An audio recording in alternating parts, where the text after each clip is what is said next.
Congresista Yatas.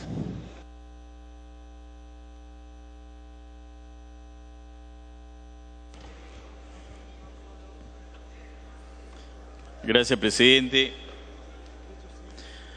Aprovecho para saludar a la representación nacional y también nuestro saludo de bienvenida a la señora ministra.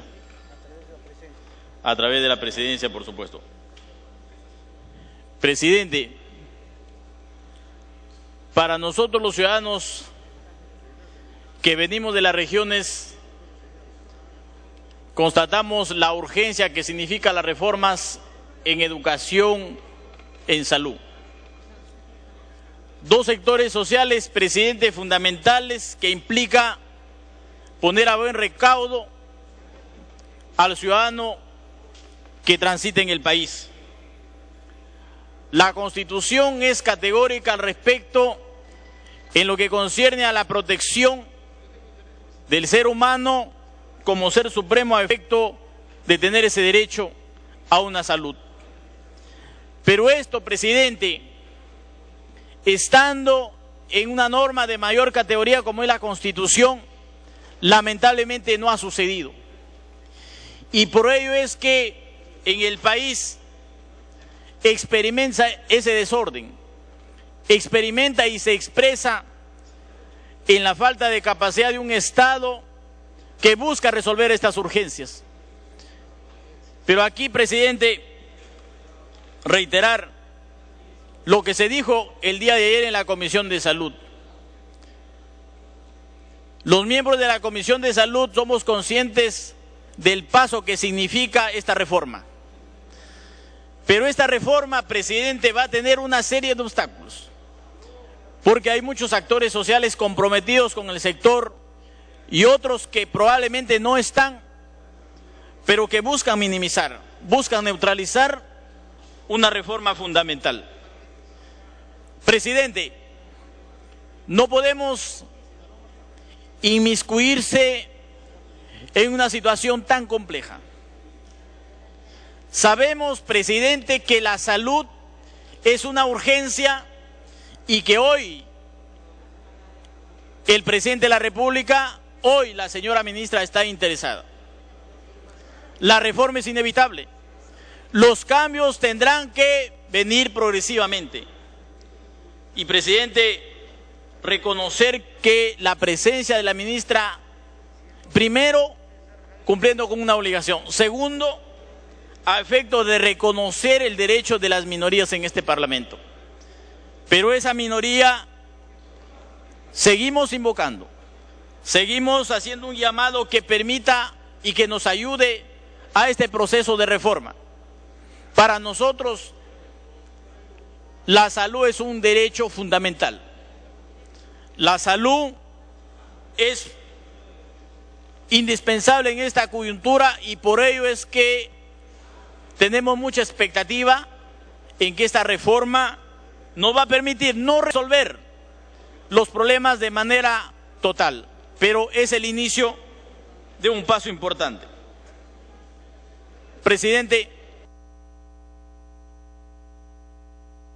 Culmine, congresista.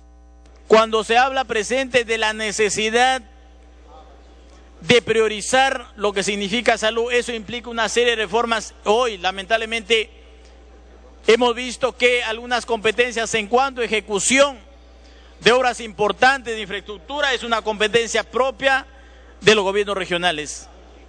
Y hemos pedido ayer, y ahora lo reiteramos, presidente, de qué manera podemos mejorar la normatividad que permita que también el ministerio no solamente sea el ente normativo, sino que sea el ente que facilita, que ayuda a que esas obras que necesita el país a nivel de las regiones permitan hacerlo en los mejores tiempos, presidente.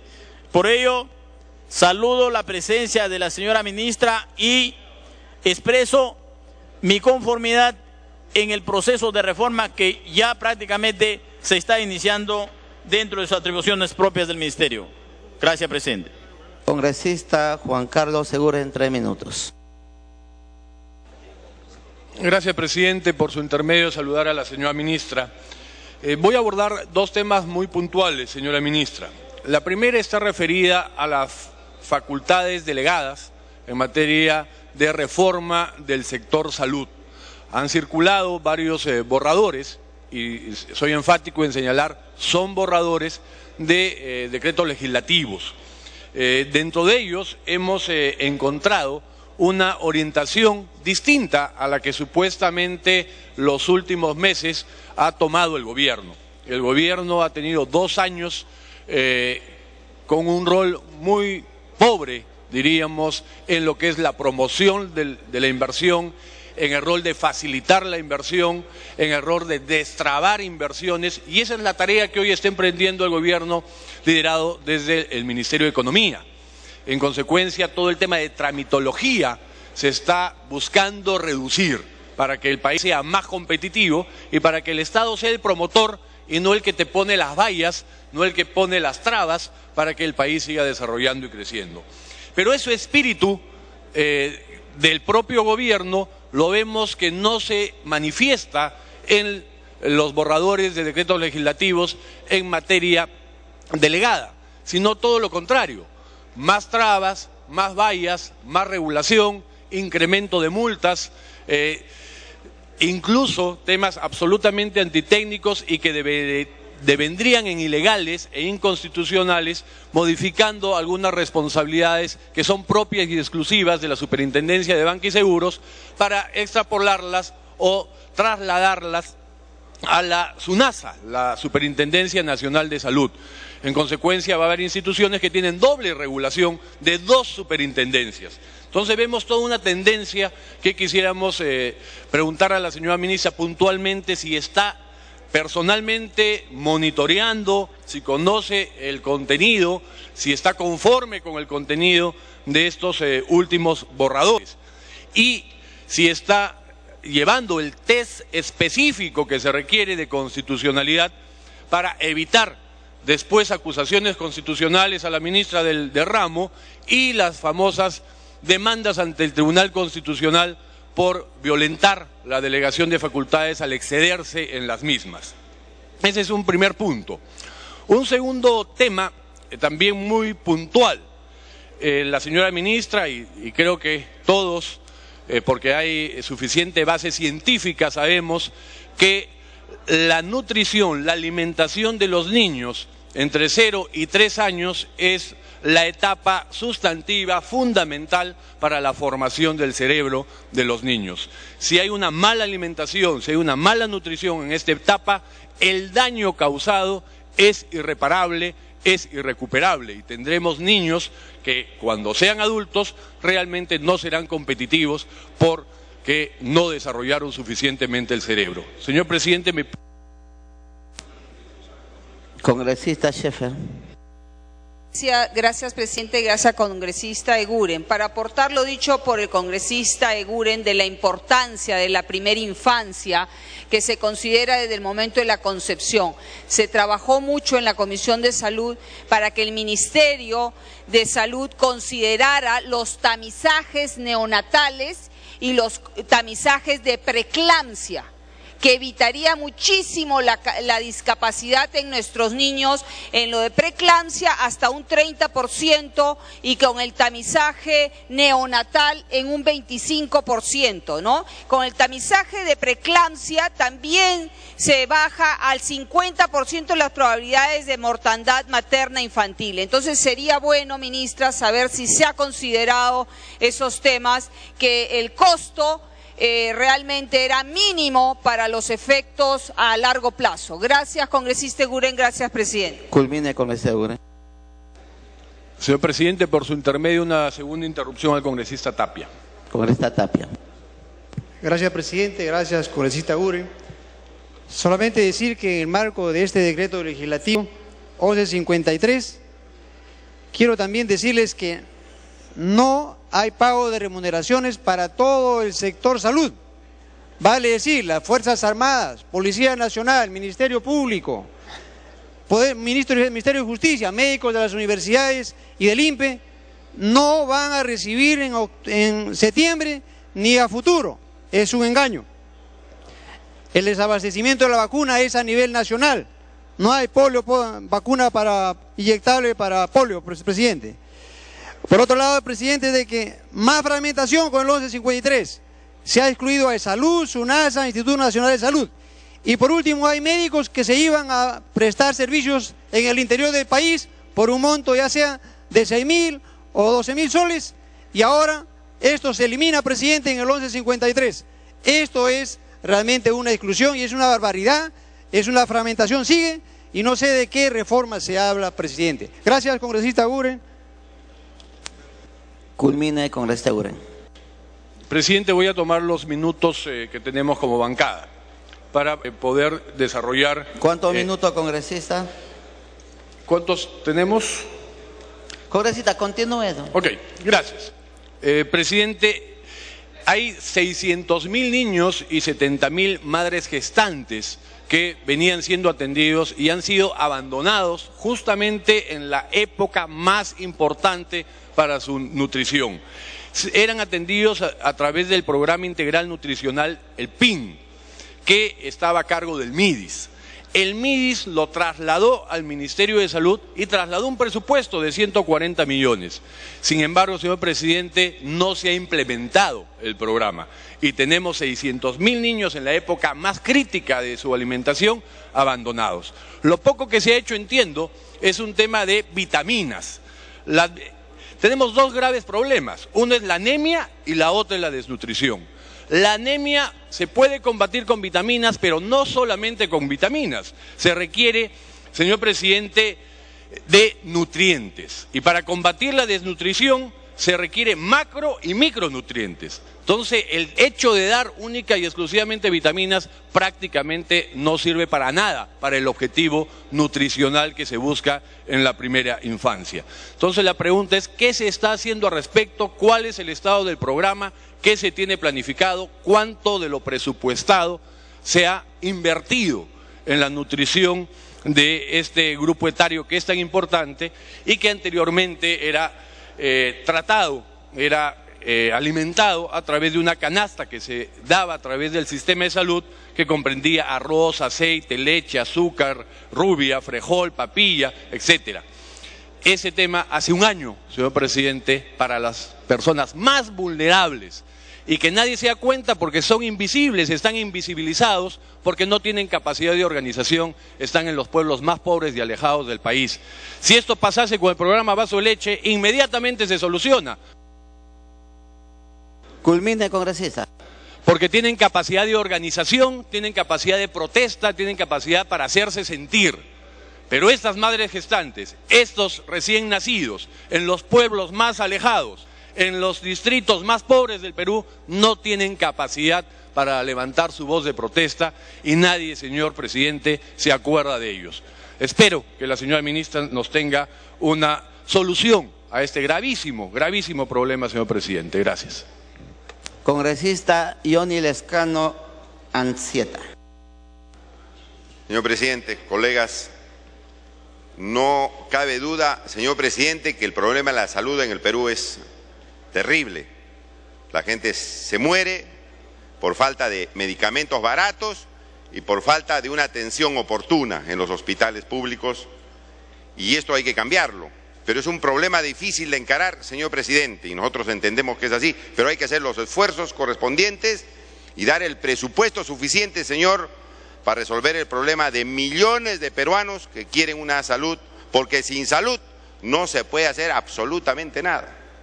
Tenemos la experiencia de nuestro colega Casio Guairi, que gracias a Dios, señor, ha superado una terrible situación y obviamente recuperada su salud puede venir nuevamente a cumplir las labores de parlamentario. Pero en esta oportunidad, señor presidente, yo quisiera pedirle a la ministra una solución hoy día de la huelga que están llevando a cabo los trabajadores del Ministerio de Salud, los trabajadores asistenciales y los trabajadores administrativos. Y el reclamo, señor presidente, fundamentalmente en esta parte, es que los trabajadores administrativos sean regulados por la reforma de salud en cuanto a sus remuneraciones, pues el decreto legislativo 1153 han quedado excluidos y ahora están regulados por la ley la ley del servicio civil, del llamado servicio civil. Es absolutamente posible, señor, sacarlos de esa ley del servicio civil e incluirlos en la reforma, porque hemos visto, colegas, y esto se ha aprobado, ministra, aquí en el Congreso, que se han excluido a trabajadores de la famosa ley del servicio civil, los trabajadores de la SUNAT, los trabajadores de la superintendencia, incluso los trabajadores del Congreso. Entonces, es posible, ministra, que se pueda excluir. Eso está absolutamente comprobado. Hay trabajadores que han salido de la ley del servicio civil. Y es uno de los puntos centrales, señor presidente, por los cuales los trabajadores administrativos permanecen en huelga y están ya en reclamos airados, como hemos visto el día de ayer. Yo le pido a la ministra que hoy día nos dé un resultado positivo, de que hoy día los trabajadores todos los trabajadores asistenciales y administrativos estar regulados por la ley de reforma de remuneraciones del sector salud. Me pide una interrupción el congresista Tapia y otro la congresista Rosa Tapia. Mavila, señor presidente. Efectivamente, presidente, en las calles se encuentran los trabajadores administrativos y los técnicos de enfermería. Presidente, los técnicos de enfermería no han sido considerados en la reforma del Sistema Nacional de Salud. Ellos son parte del todo. Como médico, presidente, debo decirle que trabajamos con las enfermeras, con las obstetrices, con los técnicos de enfermería y también con los administrativos. ¿Por qué nos quieren arrancar a los administrativos ahora, llevarlo a la ley Servir? Nefasta ley. Presidente, no es conveniente que a nuestros técnicos de enfermería también incluso no le van a pagar en septiembre ya. No están considerados en la reforma. ¿Cómo se quiere fragmentar más nuestro establecimiento de salud, nuestro sector salud, presidente? Son 45.000 técnicos de enfermería y 15.000 administrativos que deben considerarse en el marco de la reforma del Sistema Nacional de Salud. Es más, presidente, las bonificaciones que eran 660, le van a pasar a su sueldo, prácticamente van a ganar 250 soles menos. Culmine con... Gracias, presidente. ¿Eso realmente es la mejoría en la reforma? ¿Bajarle el sueldo prácticamente que estaban ganando nuestros técnicos de enfermería? Y ciertos incentivos quieren pasarlo todavía para el 2015. Por ejemplo, incentivos para los químicos farmacéuticos, tanto de la DIGEMID como de la DIGESA, recién le van a pagar los incentivos en enero del 2015, presidente.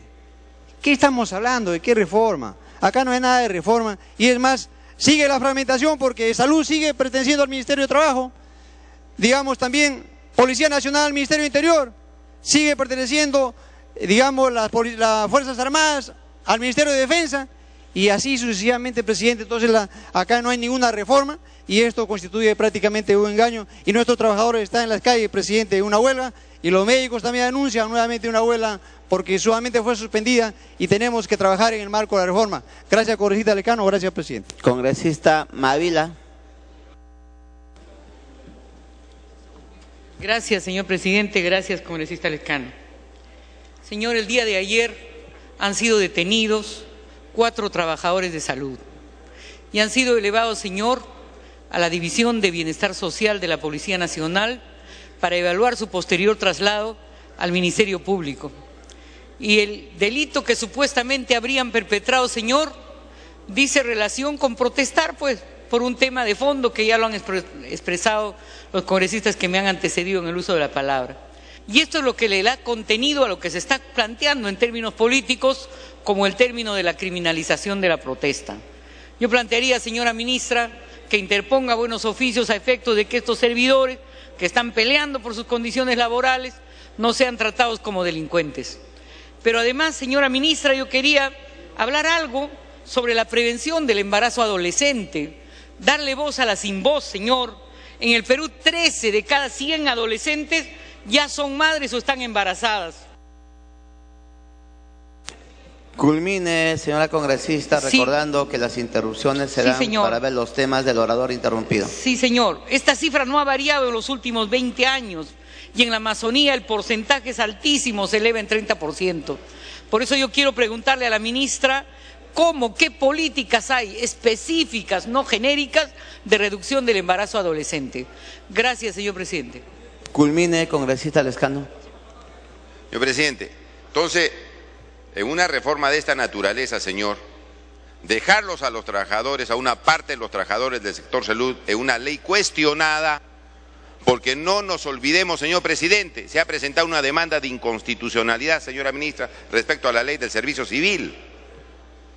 ¿Porque es buena? No, porque los trabajadores piensan, y parlamentarios, 34 parlamentarios han firmado la demanda, porque es una ley que observamos que tiene una serie de inconstitucionalidades.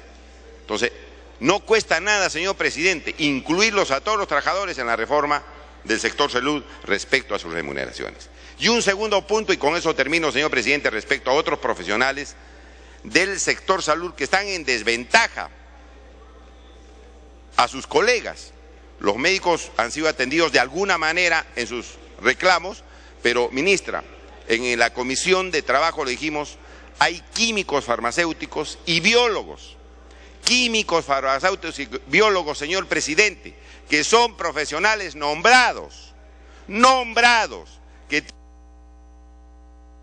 culmine con esta Lescano.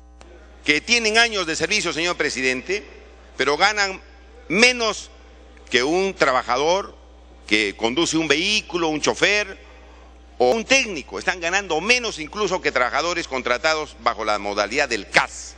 Trabajadores con años de servicio nombrados.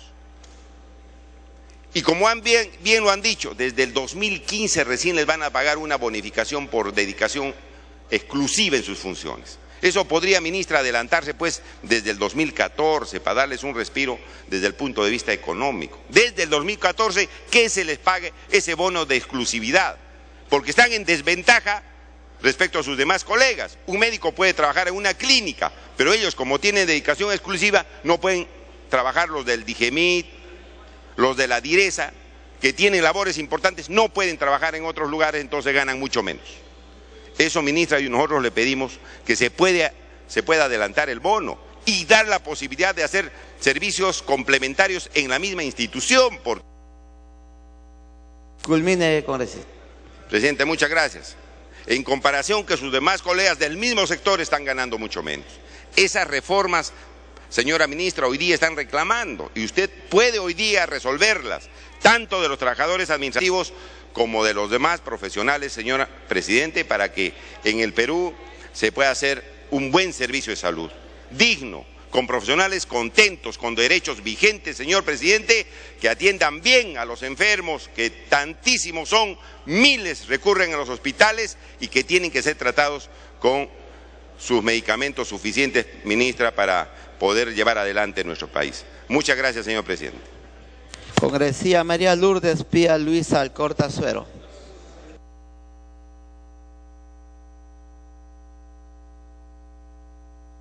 Gracias, presidente, por leerme todos mis generales de ley. Muchas gracias. De pila, de padre y de madre. Saludar a la ministra y las siguientes preguntas muy puntuales. ¿Cómo es que hacemos para reparar y no suceda nuevamente el tema de la ausencia de las vacunas H1 y N1? Porque se prioriza a menores de 5 años y a mayores de 60, porque no hay la vacuna. Entonces, pero tampoco hay una campaña preventiva al tema. Sucede lo mismo y se repite dramáticamente el tema de la polio. Hoy día no tenemos vacunas para la polio. Es una situación bastante complicada porque la gente que tiene plata y vive en otras zonas la va a comprar debajo de la tierra, pero la va a pagar. El problema es la gente humilde y la gente que no tiene el recurso. Usted habló de la semana de la vacunación, pero ¿vacunamos con qué si la población en la que necesita esta vacunación? La segunda pregunta, ministra, es, dentro de lo que hemos estado exponiendo, ¿por qué si se llega a un acuerdo con el sindicato de médicos del MINSA, por qué a la hora que se acuerda y se firma y esperan el mes de septiembre que les hagan el pago, sale la planilla cerrada para el 14 y la planilla al cerrar el 14 cuando recién van a pagarles el día 15? Y no hay nadie que les explique nada. Entonces los provocan a que vayan a una paralización nuevamente. Pongo de testigo al señor Tomás Zamudio, el mismo presidente del Congreso, a quien recurrí para ver cómo se manejaba esto con el Premier, que el Premier dialoga no sé con quién, pero no contesta el teléfono, pues. Se va a pasar como 40 años buscando la tierra prometida. ¿Por qué sucede una cosa que ya se acordó, que ya costó tanto sacrificio a la gente pobre en una lucha de un mes para en un solo día, en una media hora, tirar todo por el tacho? Lo otro, ministra, es ¿qué informe tiene usted, en qué informe maneja usted o el MINSA sobre la capacidad que tiene de atención los hospitales a nivel nacional? En Puno, en Apurímac, en Ayacucho, en Huánuco, en Loreto.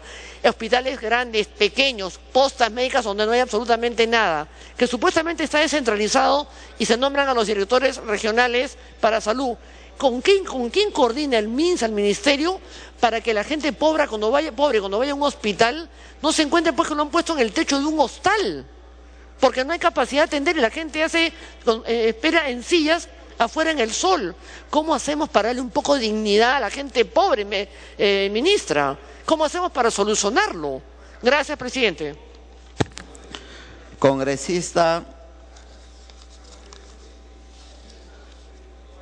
Luisa María Cuculiza Torre. Congresista Chihuán podría, o Sheffer. Congresista Chihuán.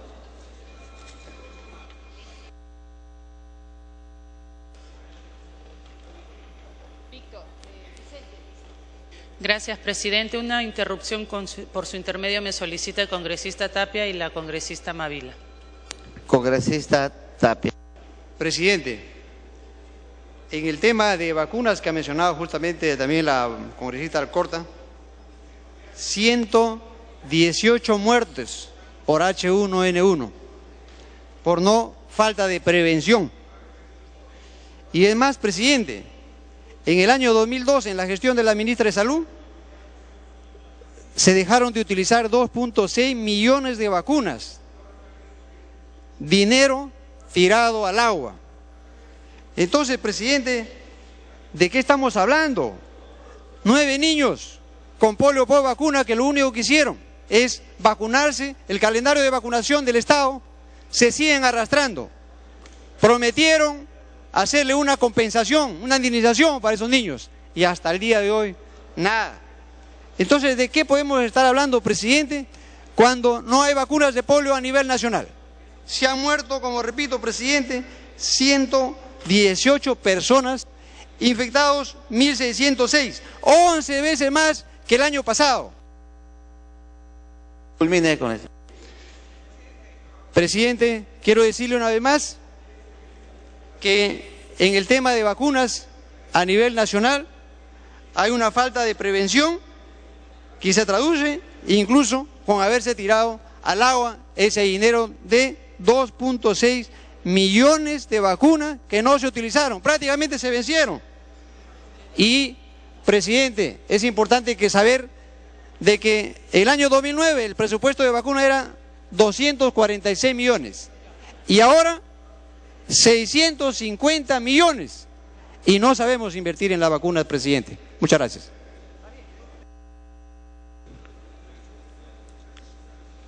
Bueno, congresista Cuculiza, había un cambio en el equipo.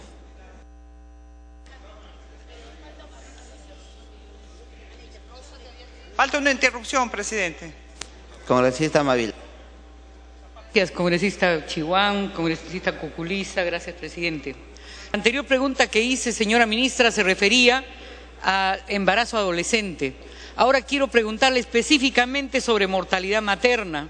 Se conoce que el número de muertes maternas se incrementa en mujeres que viven en zonas rurales y son del orden de 93 por cada 100.000 nacidos vivos.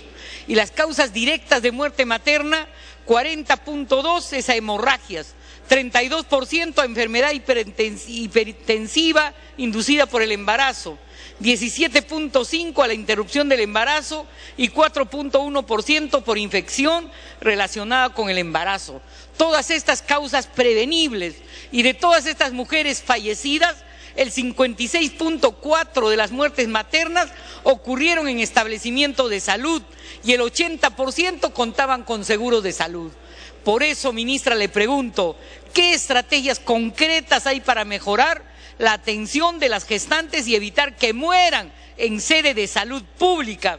¿Y qué políticas hay, señora, para incorporar estándares de calidad intercultural en la atención a las mujeres gestantes, principalmente las que se desenvuelven en el área rural. Gracias. Congresista María Luisa Cuculiza. Sí, gracias, presidente. Señora ministra, aunque ya se ha tratado el tema muchísimas veces, pero ya se ha dicho también que un promedio de 3.000 nuevos casos de niños con leucemia se registran al año en nuestro país. Hace aproximadamente 2 años, 30 niños enfermos con dicha enfermedad visitaron el Congreso. 28, ministra, están muertos. Esto es una cosa que no se puede seguir aguantando. El nuevo Hospital del Niño tiene que tener ya un trasplante de médula ósea. Tengo entendido que lamentablemente casi todos esos pequeños murieron por falta de recursos. Yo he tenido en mis manos, junto con la señora María Teresa Dulanto, que trabaja anónimamente por estos niños con leucemia, el caso de 5 niños, hijos de oficiales del ejército. He tenido el trasplante listo en Estados Unidos. He tenido casi todo listo para el viaje. Y trámites administrativos, ministra, no han permitido que esos niños viajen y hoy día están muertos. Suficiente. Anda a ver las colas que hay en el Hospital del Niño, cómo las mujeres pernoctan con sus niños enfermos en las calles, ministro. No puede ser. Abra de inmediato ese hospital de San Borja. Mujeres que se amanecen ahí con niños cubiertos con plástico, ministra. Yo voy de vez en cuando a llevarles sus cosas, su café, sus sándwiches, etcétera, pero son gente que viene de provincia, no pueden estar en las calles esperando un turno. Y se acaban los 60 turnos y esa cola que está a 3 o 4 cuadras del hospital, no se pueden atender. Al día siguiente otra vez, y muchos niños en esas colas, ministras, han muerto. Lo que yo le quiero decir ahora, y que es una cosa muy, muy importante, es la situación de por qué hasta la fecha no ha sido aprobado el Protocolo Nacional para la Atención del Aborto Legal, que incluye mecanismos claros para el acceso al procedimiento y a la protección de la salud física y mental de las mujeres que desgraciadamente se tiene que hacer el aborto terapéutico. Muchísimas de ellas han muerto o muchísimas de ellas han dado a luz a niños totalmente que a las 2 o 3 horas de nacidos han muerto, inclusive sin tapa del cerebro, que un juez obligó a esa mujer, sabiendo que tenía ese niño, no tenía cerebro, a que esta mujer dé a luz. Culmine, congresista. Gracias. Esa mujer tuvo el niño en sus brazos 6 horas y se le murió con los dolores más espantosos. Por favor, esta norma, ministra, que de una vez se regularice, porque no hay derechos que tantos niños que nacen con la muerte de las madres en el parto se queden sin madre y sean unos niños que antes de nacer ya sean unos desgraciados. Yo quiero llegar al corazón de usted, ministra, como mujer, como madre, y a todos ustedes como padres, como abuelos, qué sé yo, para que ni un niño más se muera en este país de leucemia, ministra. Abre el trasplante de órganos en ese hospital, por favor. Deje de hacer cualquier cosa, pero protegemos a los niños en este país, que si no los protegemos nosotros, ustedes y nosotros, esos niños van a seguir muriendo. Yo he tenido el dolor de ver a esos oficiales y uno de los niños me agarró la mano y me dijo: Cuculiza, no me dejes morir. Al día siguiente estaba muerto. No podemos seguir así, ministra. Gracias por el trabajo que usted puede hacer con ellos, pero verdaderamente falta mucho para proteger a estos niños. Me pide una intervención el congresista Tapia. Gracias, presidente. Su tiempo ha culminado. Le rogaría que pida a la siguiente persona. Congresista Norma Lewis, ¿podría darle una interrupción al congresista Tapia? Sí, presidente. Congresista Tapia. Muchas gracias, congresista Lewis. Ya que tocaron el Hospital del Niño,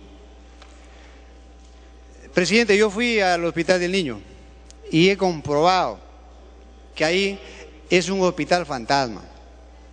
Es más, cuando viene una emergencia, alguien lo atiende ahí y lo llevan en la ambulancia del SAMUS al antiguo hospital de Breña. Eso es, presidente, lo que pasa.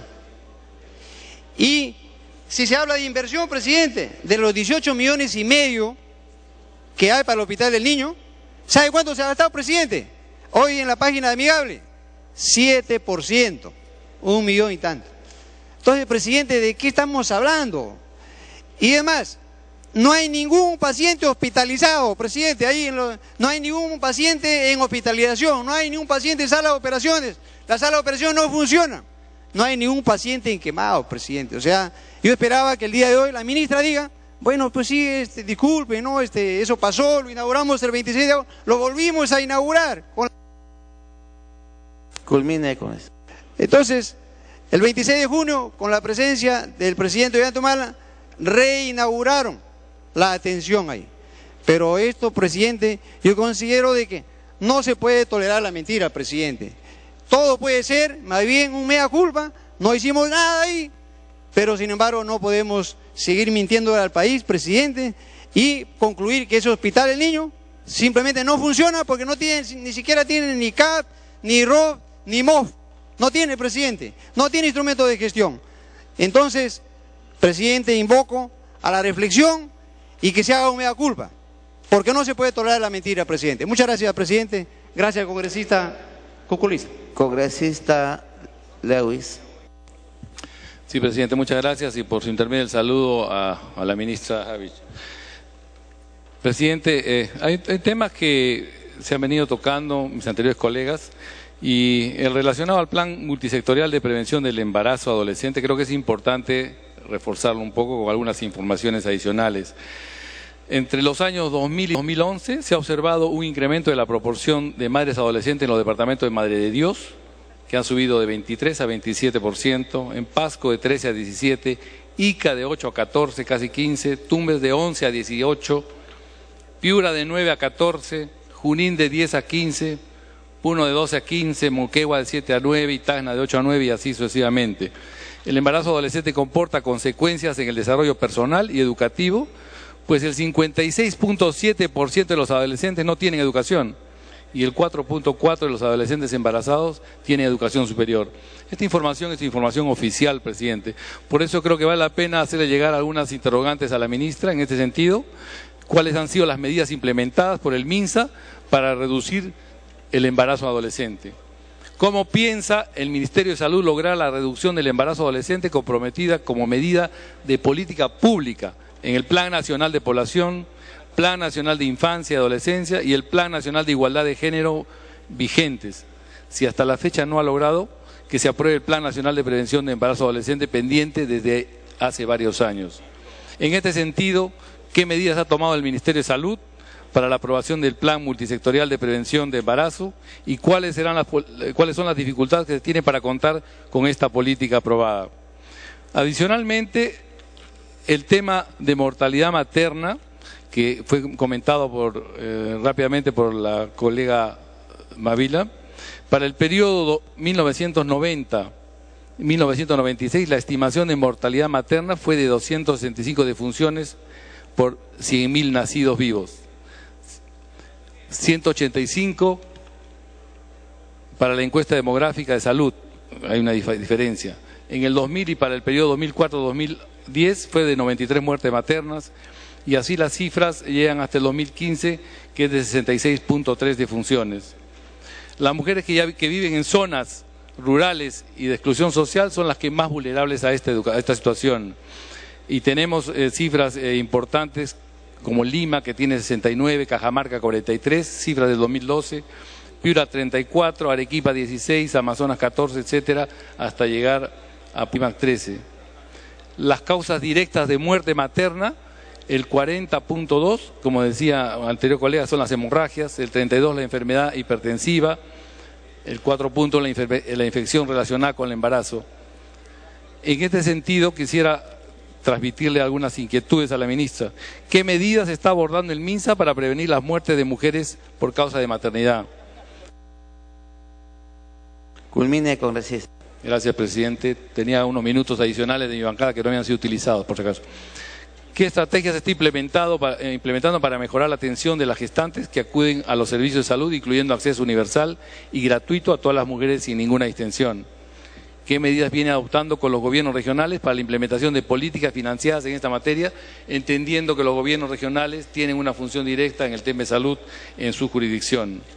Adicionalmente, existe un tema de protocolo de aborto terapéutico, entre los cuales hay el Estado ha recibido unas recomendaciones de los Comités de Derechos Humanos de las Naciones Unidas referente al examen periódico universal de derechos humanos de la Asamblea General de las Naciones Unidas y de los dictámenes de los comités supervisores de tratados internacionales referidos a dos casos de dos menores de edad cuyas siglas son KL y LC, y cuáles son las medidas que en este caso está tomando el MINSA para darle cumplimiento a las recomendaciones emitidas, incluyendo la aprobación del aborto terapéutico. ¿Cuáles son las medidas que viene tomando el MINSA para dar cumplimiento a la recomendación relacionada a la capacitación de los profesionales en salud en temas de salud reproductiva a favor de los adolescentes y qué medidas ha dispuesto el Ministerio de Salud para dar cumplimiento a los dictamen de esta adolescente con siglas LC en relación al acceso a la salud a favor de su rehabilitación. Presidente, como ahí tengo poco tiempo y otros temas, voy a alcanzarle por escrito a la ministra para que sea contestada por escrito también estas recomendaciones. Me pido una interrupción la congresista Mavila. Su tiempo ha culminado. Tiene el uso de la palabra el congresista Jaime Delgado, a quien le pediría conceder una interrupción la congresista Mavila de considerarlo pertinente.